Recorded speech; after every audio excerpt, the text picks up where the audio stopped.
الحمدللہ رب العالمین والصلاة والسلام علی سید الانبیاء والمرسلین اما بعد فاعوذ باللہ من الشیطان الرجیم بسم اللہ الرحمن الرحیم الصلاة والسلام علیک یا رسول اللہ وعلی آلک واصحابک یا حبیب اللہ الصلاة والسلام علیک یا نبی اللہ وعلی آلک واصحابک یا نور اللہ۔ مدنی چینل کے ناظرین، آپ دیکھ رہے ہیں سلسلہ سیرت غوث اعظم رحمۃ اللہ تعالی علیہ۔ اس سلسلے میں ہم سیدنا غوث اعظم رحمۃ اللہ تعالی علیہ کے سیرت مبارکہ کے مختلف پہلوؤں سے روشنی حاصل کرنے کی کوشش کرتے ہیں، اور یہ نیت کرتے ہیں کہ اللہ تبارک و تعالی ہم سب کو اللہ تبارک و تعالی کے ان اولیاء کے نقش قدم پر چلنے کی توفیق عطا فرمائے۔ سلسلے کی ابتدا میں اچھی نیتیں کر لیتے ہیں۔ مصطفیٰ کریم صلی اللہ تعالی علیہ وآلہ وسلم کا مبارک فرمان ہے، نیت المؤمن خیر من عملہ، یعنی مسلمان کی نیت جو ہے یہ اس کے عمل سے بہتر ہے۔ اللہ رب العالمین جل وعلا ہمیں عالم نیت بنائے تو ہمیں پتہ چلتا چلا جائے گا کہ کس عمل سے پہلے کتنی اچھی زیادہ نیتیں ہو سکتی ہیں، اور پھر ان پر اللہ کی رحمت سے ہمیں کیا کیا ثواب مل سکتا ہے۔ جب بیان وغیرہ سنیں، کوئی سلسلہ مدنی چینل پر دیکھیں تو خاص کر یہ نیت کر لیا کریں کہ انشاءاللہ عز و جل جب اللہ تعالیٰ کا نام لیا جائے گا تو عز و جل جل جلالہ یا وہ الفاظ کہیں گے جس سے اللہ تبارک و تعالیٰ کی عظمت و شان کا اظہار ہوتا ہے۔ پیارے آقا مکی مدنی مصطفیٰ صلی اللہ تعالیٰ علیہ وآلہ وسلم کا پیارا نام لیا جائے گا تو حضور کا نام سن کر تو عاشقان رسول کے دل کی یہ صدا ہوتی ہے، صلی اللہ علیہ وسلم۔ اللہ تبارک و تعالیٰ حضور پر درود نازل فرمائے، حضور پر رحمت نازل فرمائے، تو حضور کا نام لیا جائے، درود پاک پڑھتے چلے جائیں۔ آئیے سلسلے میں درود پاک کی فضیلت بھی شامل کرتے ہیں۔ پیارے آقا مکی مدنی مصطفیٰ صلی اللہ تعالیٰ علیہ وآلہ وسلم نے ارشاد فرمایا، تم جہاں بھی ہو مجھ پر درود پڑھو کہ تمہارا درود مجھ تک پہنچتا ہے۔ صلو علی الحبیب صلی اللہ تعالیٰ علی محمد صلی اللہ تعالیٰ علیہ وآلہ وسلم۔ مدنی چینل کے ناظرین، اللہ رب العالمین جل وعلا وہ ہمارا رب ہے، وہ ہمارا معبود ہے۔ بندوں کو بندگی اسی کی ہی کرنی چاہیے، اور یاد رکھیے اللہ تعالیٰ نے اولیاء کو جو فضائل، جو مراتب، جو کمالات عطا فرمائے ہیں، ان میں ایک بات یہ بھی ہے کہ اللہ تبارک و تعالیٰ کے اولیاء کا دل عبادتوں میں زیادہ لگا کرتا ہے، اور یہ ہوتے بھی اسی لیے ولی ہیں کہ اللہ تبارک و تعالیٰ کی عبادت یہ عام لوگوں سے بڑھ کر کرنے والے ہوتے ہیں، عام لوگوں سے زیادہ کرنے والے ہوتے ہیں۔ آج ہم سلسلے میں جس بات کو اسپیشلی موضوع سخن بنائیں گے وہ حضرت سیدنا غوث اعظم رحمۃ اللہ تعالی علیہ کی عبادت و ریاضت ہے۔ آپ اللہ تبارک و تعالیٰ کے حضور کس طرح عبادت کیا کرتے تھے، اللہ کی بارگاہ میں جھکنے کا آپ کا انداز کیسا ہوا کرتا تھا۔ اللہ تبارک و تعالیٰ کی عبادت یقیناً یہ وہ کام ہے جو بندے کو اللہ کی بارگاہ کا قرب عطا کرتی ہے۔ نبی محترم شفیع امم صلی اللہ تعالیٰ علیہ وآلہ وسلم کی حیات طیبہ کو جب ہم دیکھتے ہیں تو نظر آتا ہے کہ پیارے آقا صلی اللہ تعالیٰ علیہ وآلہ وسلم باوجود امام الانبیاء ہونے کے، باوجود محبوب کبریا ہونے کے، اللہ تبارک و تعالیٰ کی عبادت کرتے رہتے، حتیٰ کہ نبی محترم صلی اللہ تعالیٰ علیہ وآلہ وسلم رب کی اتنی عبادت کرتے کہ فرائض کی ادائیگی کے باوجود بھی جو نوافل کثرت سے پڑھتے، رب العالمین جل وعلا خود ارشاد فرماتا، یا ایہا المزمل قم اللیل الا قلیلا، اپنی رات کے قیام کو کم کر لیجئے، نصفہ او انقص منہ قلیلا، آدھی رات یا اس سے بھی کچھ کم کر لیجئے۔ دراصل بات یہ ہوئی کہ نبی محترم شفیع امم صلی اللہ تعالیٰ علیہ وآلہ وسلم رب کی عبادت کے لیے کھڑے ہوتے تو پھر قیام طویل کیا کرتے، دیر تک اللہ تبارک و تعالیٰ کے حضور حاضر رہتے، اور پھر جب زیادہ دیر تک کھڑے ہونے کی وجہ سے حضور کے قدم مبارک سوج جایا کرتے، مدنی چینل کے ناظرین، ام المؤمنین سیدہ عائشہ صدیقہ رضی اللہ تعالی عنہ نبی کریم صلی اللہ تعالیٰ علیہ وآلہ وسلم کی بارگاہ میں عرض کرتی کہ یا رسول اللہ صلی اللہ تعالیٰ علیہ وآلہ وسلم، آپ کے سبب سے تو لوگوں کی بخشش ہونی ہے، اللہ تبارک و تعالیٰ نے آپ پر تو اتنا کرم فرمایا ہے، اس کے باوجود بھی آپ اتنا لمبا قیام کرتے ہیں۔ آقا کریم صلی اللہ تعالیٰ علیہ وآلہ وسلم جواب ارشاد فرماتے، افلا اکون عبدا شکورا، عائشہ مجھے یہ بتاؤ کیا میں اللہ کا شکر گزار بندہ نہ بنوں؟ تو ایک تو عبادت مدنی چینل کے ناظرین یہ ہوئی کہ اللہ تعالیٰ نے ہم پر عبادت فرض کی اور ہم اس فرض کو ادا کرتے چلے گئے.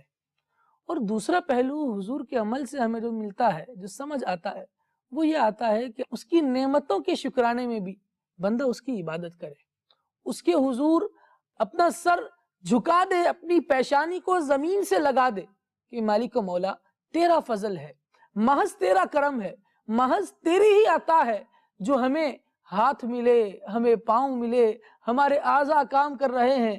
بہت سی نیتیں اللہ تعالیٰ کی عبادتیں کرنے میں بھی ہوتی ہیں. اللہ رب العالمین جل وعلا نے عبادت کا حکم دیتے ہوئے قرآن کریم میں ارشاد فرمایا، اے لوگوں اس رب کی عبادت کرو جس نے تمہیں پیدا فرمایا ہے اور انہیں پیدا فرمایا جو تم سے پہلے گزرے ہیں، اس امید پر کہ تمہیں پرہیزگاری ملے. آج دیکھا جاتا ہے ہم رزق کی تلاش میں بڑے مارے مارے پھر رہے ہوتے ہیں، اور بالآخر اس طرح کے بھی جملے لوگوں سے سننے کو ملتے ہیں کہ بس طلب رزق نے ہمیں تھکا دیا ہے، دنیا کے پیچھے بھاگ بھاگ کر تھک رہے ہیں. میں اللہ تبارک و تعالیٰ کا آپ کو فرمان سناتا ہوں. اللہ تبارک و تعالیٰ نے ارشاد فرمایا، اللہ تبارک و تعالیٰ کے پاس رزق کو تلاش کرو، وَاعْبُدُوهُ، اس کی عبادت کرو، وَاشْكُرُوا لَهُ، اس کا شکریہ ادا کرو. ہم دیکھیں کہ ہم تینوں کاموں میں سے کون سا کام کر رہے ہیں. رزق اگر تلاش بھی کر رہے ہیں مدنی چینل کے ناظرین تو غور کر لیجئے، جو ہمارا رزق حاصل کرنے کا ذریعہ ہم نے اختیار کیا ہوا ہے، کیا وہ اللہ تبارک و تعالیٰ کی عطا کی ہوئی شریعت کے مطابق ہے؟ اگر ہے تو بہت اچھا، اگر نہیں ہے تو پھر دیکھ لیں ہم تو بھاگتے جائیں گے رزق کے پیچھے اور یہ ہمیں بھگاتا چلا جائے گا. لیکن اگر ایسا ہوگا کہ ہم اللہ تبارک و تعالیٰ کے آگے جھکنے والے بن جائیں گے، اللہ کی عبادت کرنے والے بن جائیں گے، رزق بھی اس کے پاس اس کے حکم کے مطابق تلاش کریں گے، عبادت بھی اس کی کرتے رہیں گے، پھر اس پر اس کا شکریہ بھی ادا کرتے رہیں گے، اللہ تبارک و تعالیٰ ہمیں رزق بھی عطا فرمائے گا. اور انشاءاللہ اس طرح سے جو رزق آئے گا وہ خیر والا ہوگا، وہ برکت والا ہوگا، وہ بھلائی والا ہوگا. اللہ تبارک و تعالیٰ ہمیں ایسا رزق عطا فرمائے. اللہ کے جو خاص بندے ہوتے ہیں، جو نیک بندے ہوتے ہیں، جو اولیاء ہوتے ہیں، انہیں دو طرح کے رزق اللہ تبارک و تعالیٰ عطا فرماتا ہے. حالانکہ جب ہم ان کی زندگیاں پڑھتے ہیں تو پتہ چلتا ہے کہ ان کو تو ایک ہی رزق کی تلاش تھی. اللہ کریم نے انہیں دو، اور ہو سکتا ہے کہ یہ تو ہم دو بیان کر رہے ہوں، کتنی قسم کا رزق اللہ تبارک و تعالیٰ عطا فرماتا ہو. بہرحال جو بنیادی طور پر میں دو باتیں آپ کے سامنے ذکر کرنا چاہ رہا ہوں، یہ مفتی احمد یار خان نعیمی رحمۃ اللہ تعالی علیہ نے تفسیر نعیمی میں اس حوالے سے بڑا مفصل کلام کیا ہے کہ بندہ جو رزق اللہ تبارک و تعالیٰ کی بارگاہ سے حاصل کرنا چاہتا ہے وہ دو طرح کا ہوتا ہے. ایک ہے جسمانی رزق اور ایک ہے روحانی رزق. جسمانی رزق کے لیے تو ہر بندہ لگا ہوا ہے. اللہ کے نیک بندے وہ ہیں جو اللہ کی بارگاہ سے روحانی رزق کو طلب کیا کرتے ہیں، جن کی فکر یہ ہوتی ہے کہ ہمارا روحانی رزق بڑھتا چلا جائے. اور اس کے لیے وہ کیا کرتے ہیں؟ اس کے لیے وہ اپنے رب کو یاد کرتے ہیں، اس سے تعلق کو مضبوط کرتے ہیں، اس کی بارگاہ سے بھاگتے نہیں ہیں، اس کی بارگاہ میں آتے ہیں. ان کو سکون ہی اللہ کے ذکر میں ملتا ہے، ان کو مزہ آتا ہے کہ ان کے سامنے قرآن کی تلاوت کی جائے، وہ خود قرآن کی تلاوت کریں، وہ خود نمازیں پڑھیں، وہ دعاؤں میں شرکت کریں یا خود دعائیں کریں، انہیں اس میں سکون ملتا ہے. وہ طلب علم دین کریں، اللہ تبارک و تعالیٰ کے دین کا، شریعت کا علم حاصل کریں، انہیں اس میں سکون ملتا ہے، اس میں مزہ آتا ہے. اور پھر اللہ تبارک و تعالیٰ اس کی برکت سے انہیں روحانی رزق بھی عطا فرماتا ہے. اور جسمانی رزق کی تو میں یوں بات کہوں تو زیادہ اچھا ہو کہ اللہ تبارک و تعالیٰ ان کے صدقے میں لوگوں کو جسمانی رزق عطا فرما دیتا ہے. ہم دیکھیں نا کہ ہم جب غوث پاک رحمۃ اللہ تعالیٰ علیہ کا نام لیتے ہیں، ان کا تذکرہ کرتے ہیں، ان کی بڑی 11ویں شریف کرتے ہیں، تو دونوں طرح کے رزق ہمیں بیسیکلی مل رہے ہوتے ہیں کہ عبادت بھی کر رہے ہیں، اللہ راضی ہو رہا ہے، روحانی رزق مل رہا ہے. اور پھر اس کے بعد الحمدللہ بزرگان دین کے ایصال ثواب کے لیے، آقا کریم صلی اللہ علیہ وسلم اور ان کے والدین کے ایصال ثواب کے لیے ہم لوگوں کو کھانا کھلا رہے ہوتے ہیں. یوں لوگوں کو جسمانی رزق مل رہا ہے اور روحانی رزق بھی اللہ تبارک و تعالی نیکیوں کی صورت میں ہمیں عطا فرما رہا ہے. تو یوں رب کی بارگاہ سے لو لگائی جائے. خیر ٹاپک پر آتے ہیں. سیدنا غوث پاک رحمۃ اللہ تعالی علیہ رب کی عبادت کس انداز سے کرتے تھے، آئیے اس کے کچھ احوال میں آپ کے سامنے پیش کرتا ہوں۔ سیدنا غوث اعظم رحمۃ اللہ تعالی علیہ امام الاولیاء ہیں، اور آپ رحمۃ اللہ تعالی علیہ کی شان یہ ہے کہ آپ اللہ تبارک و تعالی کی عبادت اتنی کثرت سے کیا کرتے، اتنی کثرت سے کیا کرتے، اگر اس کے چند احوال میں آپ کے سامنے رکھوں تو اندازہ ہو کہ یہ تعلق رب سے کیسا بنانے والے تھے۔ چنانچہ روایتوں میں بیان کیا گیا ہے کہ غوث پاک رحمۃ اللہ تعالی علیہ کی شان یہ تھی کہ آپ رحمۃ اللہ تعالی علیہ نے 40 سال تک، آپ رحمۃ اللہ تعالی علیہ نے 40 سال تک عشاء کے وضو سے فجر کی نماز ادا کی، یعنی عشاء کے لیے جو وضو کیا پھر وہ وضو باقی رہا حتیٰ کہ فجر ہوئی، اور اس دوران اللہ تبارک و تعالیٰ کی عبادت کا سلسلہ رہا کرتا تھا۔ غوث پاک رحمۃ اللہ تعالیٰ علیہ کے عبادت کے معمولات جو کتابوں میں بیان کیے گئے، بہجت الاسرار میں بھی اس بات کو بیان کیا گیا کہ حضور غوث پاک رحمۃ اللہ تعالیٰ علیہ ہمیشہ باوضو رہا کرتے تھے، وضو کی حالت میں رہا کرتے تھے، حتیٰ کہ جب دوبارہ نئے وضو کی حاجت پیش آتی تو دوبارہ وضو کرنے کے بعد جب وضو کرتے تو پھر 2 رکعت نفل ادا کیا کرتے تھے۔ ذرا حضور غوث پاک رحمۃ اللہ تعالیٰ علیہ کی سیرت کو سنتے سنتے ہم اپنے حالات بھی دیکھ لیں، ہم کتنا باوضو رہتے ہیں۔ مدنی چینل کے ناظرین، جب بندہ باوضو رہتا ہے تو روایتوں میں آتا ہے جب تک باوضو رہے وہ اللہ تبارک و تعالیٰ کے امان میں رہتا ہے، اللہ تبارک و تعالیٰ کے کرم میں رہتا ہے، مصیبتوں سے اس کی حفاظت کی جاتی ہے۔ باوضو اگر کوئی سوئے تو کہا جاتا ہے کہ جب تک یہ سوئے گا فرشتے اس کے لیے نیکیاں لکھتے رہیں گے، اگر وضو کر کے سویا تھا اور اس حالت میں اس کا انتقال ہو جاتا ہے، مصطفیٰ کریم صلی اللہ تعالی علیہ وآلہ وسلم کی احادیث کے مطابق وہ شہید مرے گا، شہادت کی موت مرے گا۔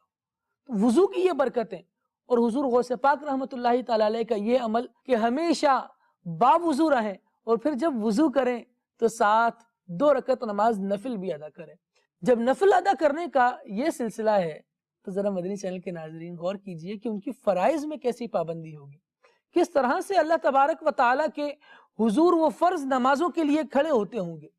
اور عبادت کی کوئی ایک ہی قسم نہیں کہ بندہ نماز پڑھ لے یہی عبادت ہے، مسجد میں آ کر بیٹھ جائے یہی عبادت ہے۔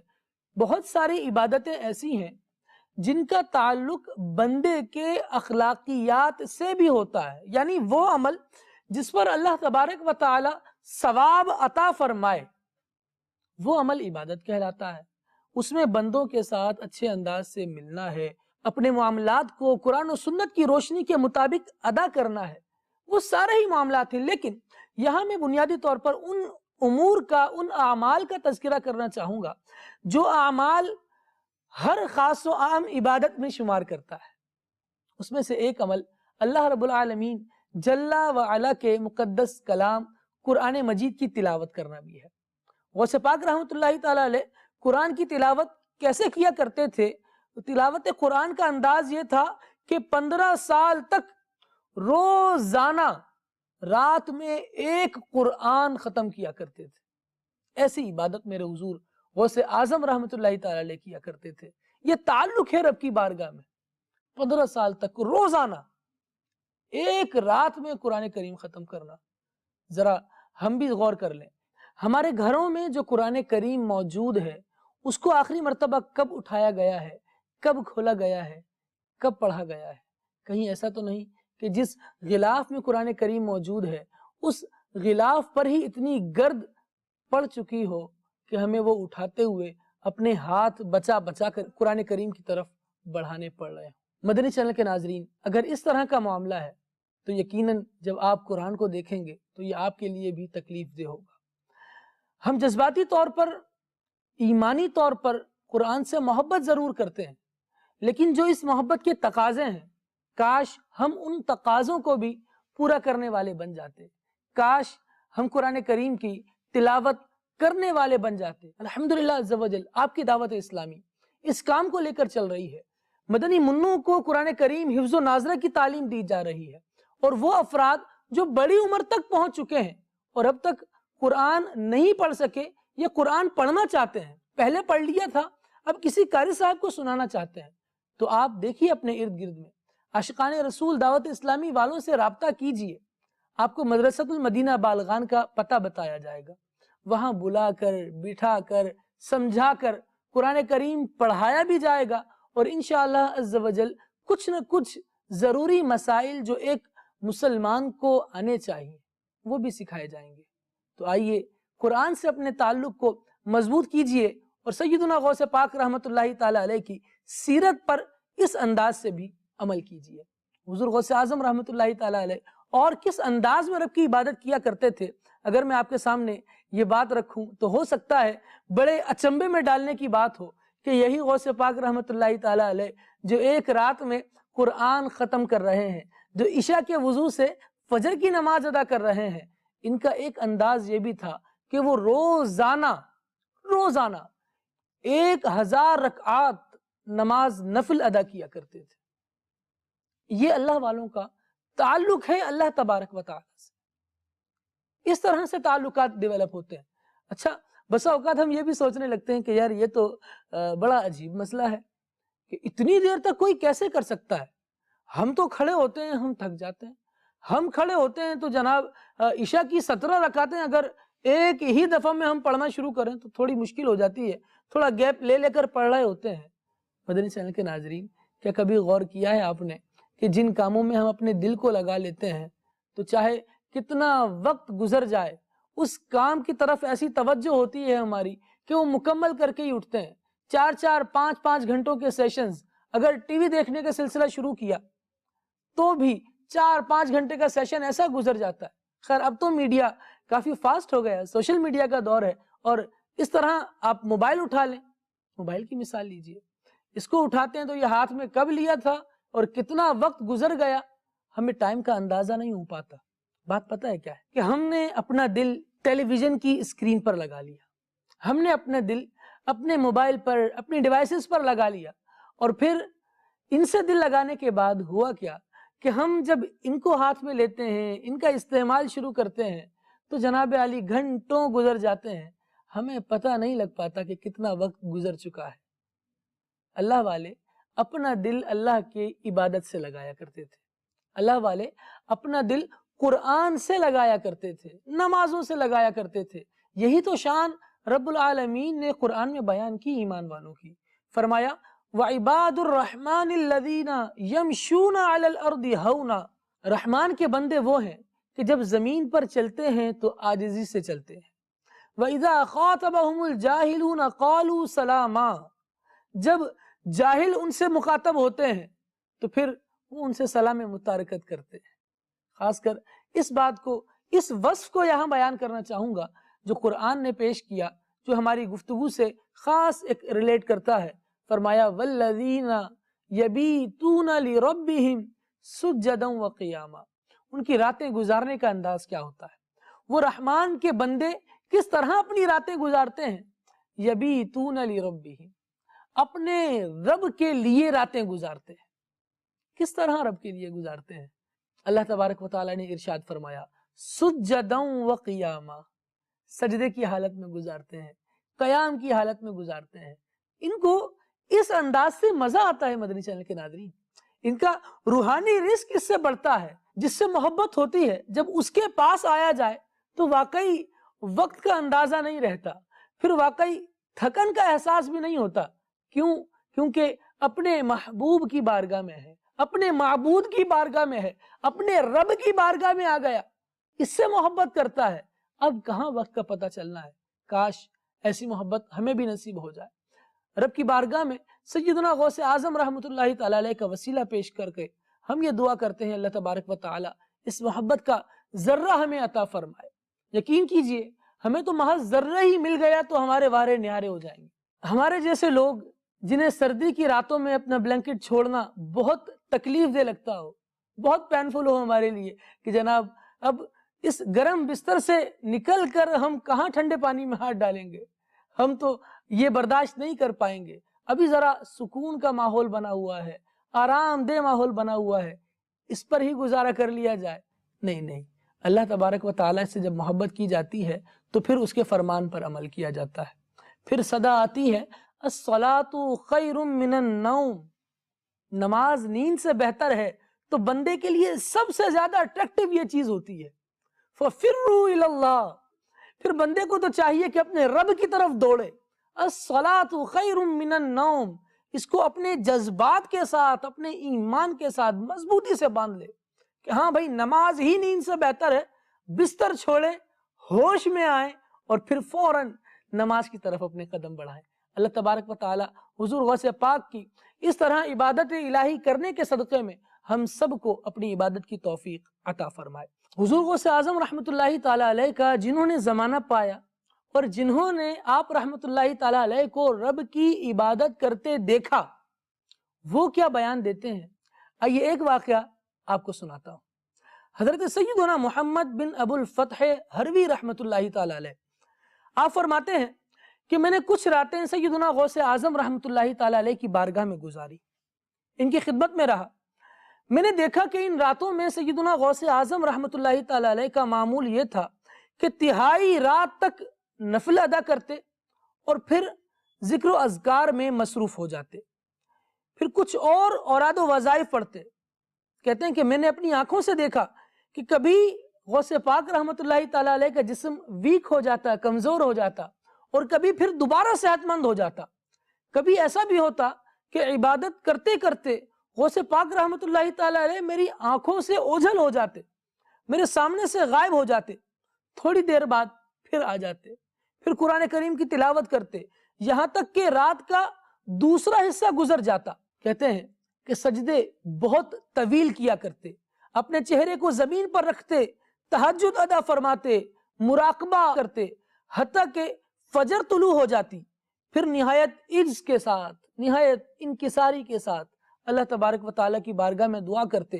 اس وقت آپ کو ایسا نور ڈھانپ لیتا تھا کہ غوث پاک رحمت اللہ تعالی علیہ غائب ہو جایا کرتے تھے، نظر سے اوجھل ہو جایا کرتے تھے، حتیٰ کہ پھر جب فجر کا وقت ہوتا تو پھر نماز کے لیے گھر سے باہر تشریف لایا کرتے۔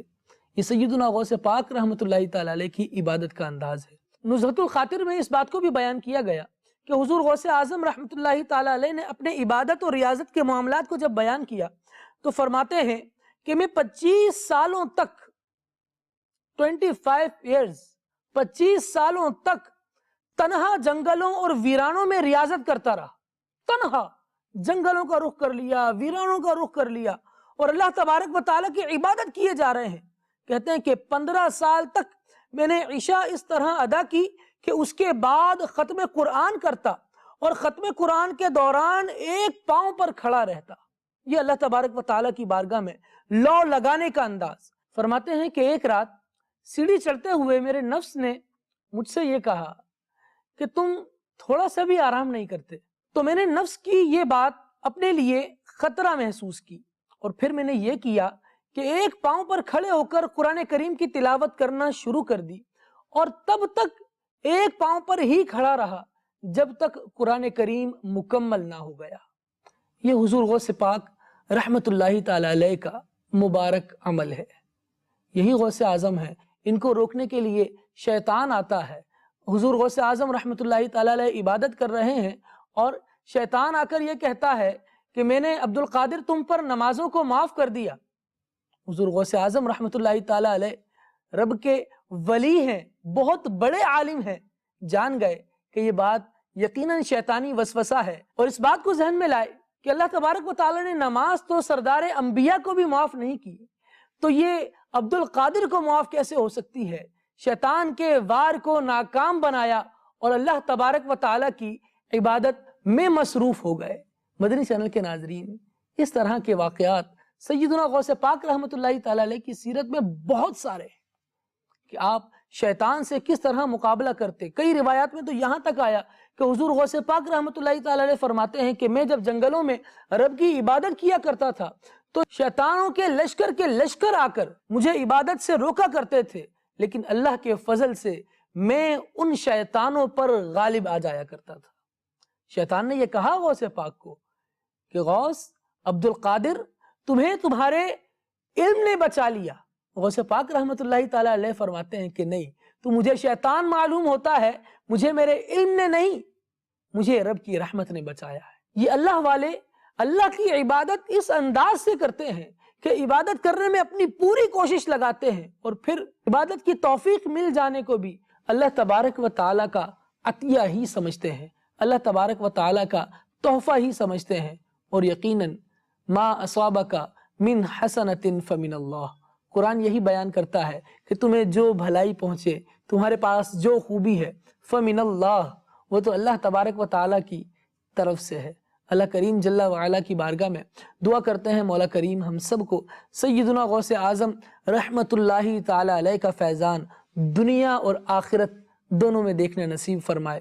مدنی چینل دیکھتے رہیے۔ صلو علی الحبیب صلی اللہ تعالی علی محمد صلی اللہ تعالی علیہ وآلہ وسلم۔